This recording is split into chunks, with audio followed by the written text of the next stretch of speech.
Sorry, can we get a feedback about it? Excuse me, sorry. What? Can we get your comment on Australia's intention to seek another alternative way on MH17? Well, Australia, I believe, would do better if it strictly implement, for starters, Resolution 2166, because most of the demands of this resolution were ignored by Australia and by the countries who created this joint investigation group. Originally, by the way, these were 4 countries: Australia, Netherlands, Belgium, and Ukraine.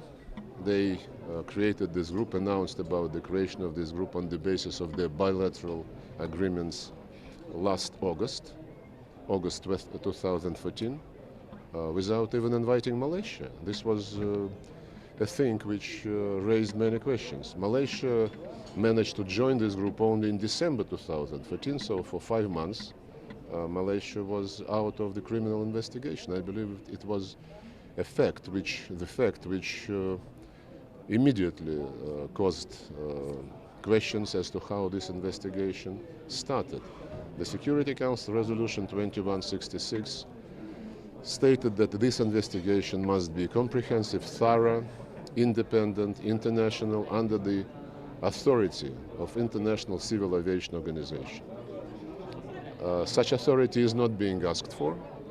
International Civil Aviation Organization is participating, on the secondary roles in these discussions.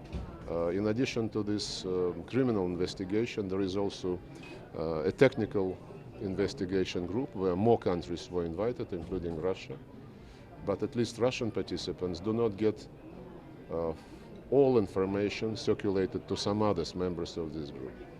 The Security Council resolution required the Secretary General of the United Nations to submit recommendations as to how the UN can facilitate and support the investigation. Such recommendations were not submitted to the Security Council.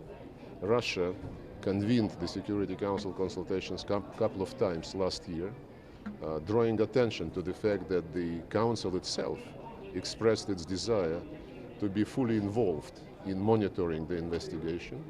We proposed to send the mission of the Security Council to the area of this tragedy, just to see with their own eyes. And we also proposed for the Secretary General to appoint his special envoy to follow this investigative process. Both proposals were not supported, they were rejected, including by those very countries who now insist that there must be a Security Council decision on the tribunal. We, Russia, are the only country who submitted information from our radars, who were monitoring the sky on the day of the disaster.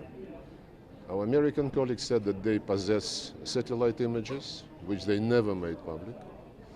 Ukrainians were repeatedly asked to submit the recordings of the conversations between the air traffic controllers, between control tower and the planes which were flying on that day in that area. This was not done either. So we believe that before anything else, the investigation must be completed. And it must be completed with full respect to the demands of the Resolution 2166, which I listed and which are not being implemented.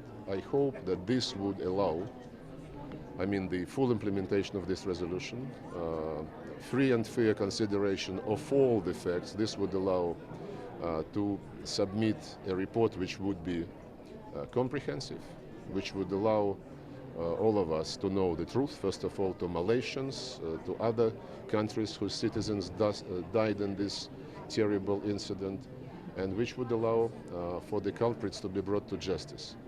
One last thing.